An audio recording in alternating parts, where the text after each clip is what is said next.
नमस्कार, पुण्य श्लोक के लिए शो में मल्हार राव सुबेदार जी देवी अहिल्या और मालवा के लिए एक फैसला लेते हैं और वो फैसला सुन करके रकमा बाई के होश उड़ जाते हैं, पाँव तले से ज़मीन खिसक जाती है। बेचारी खुशी-खुशी हँसते मुस्कुराते आई थी मल्हार राव सुबेदार जी के पास में, मगर अब वहाँ से दौड़ जाती है।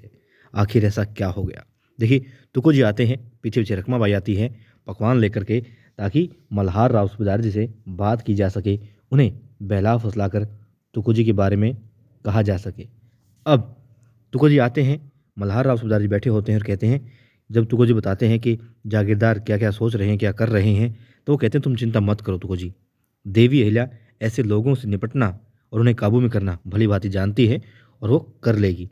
इस विषय से तुको जी आपको चिंतित होने की कोई आवश्यकता नहीं है। हमें पूरा विश्वास, यानी मल्हार राव सूबेदार जी कहते हैं, पूरा विश्वास है देवी अहिल्या पर, उनके युद्ध कौशल पर, तलवार की जो उनकी धार है उस पर। अब मल्हार राव सूबेदार जी तुको जी से कहते हैं, तुको जी ये लो, ये पढ़ो, जो कल फैसला लेना है दरबार में वो है, पढ़ के सुनाओ, कहीं कुछ कमी तो नहीं रह गई है।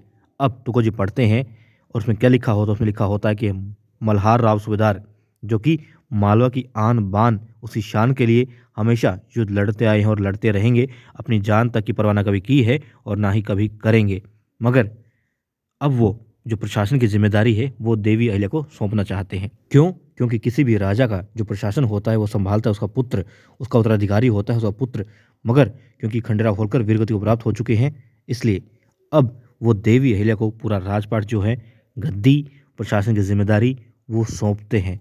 और इतना सुनते ही बड़े मतलब कि वीरतापूर्वक और खुशी के साथ में पढ़ रहे थे तुको जी इस बात को, क्योंकि वो इस बात को लेकर के बहुत ही ज़्यादा उत्साहित हैं, खुश हैं, मगर रकमा बाई के पाँव तले ज़मीन खिसक जाती है और वो एकदम से उठ खड़ी होती है। जो रकमा मल्हार राव सूबेदार जी को भी हँसते-गाते, मुस्कुराते हुए भोजन परोस रही थी, वो अचानक से ताव में आ जाती है, तैश में आ जाती है, पाँव तले से ज़मीन खिसक जाती है। अब वो मल्हार राव सूबेदार जी कुछ कहेंगी या फिर जाएँगी सीधे द्वारका बाई साहब को भड़काने के लिए उनके पास में।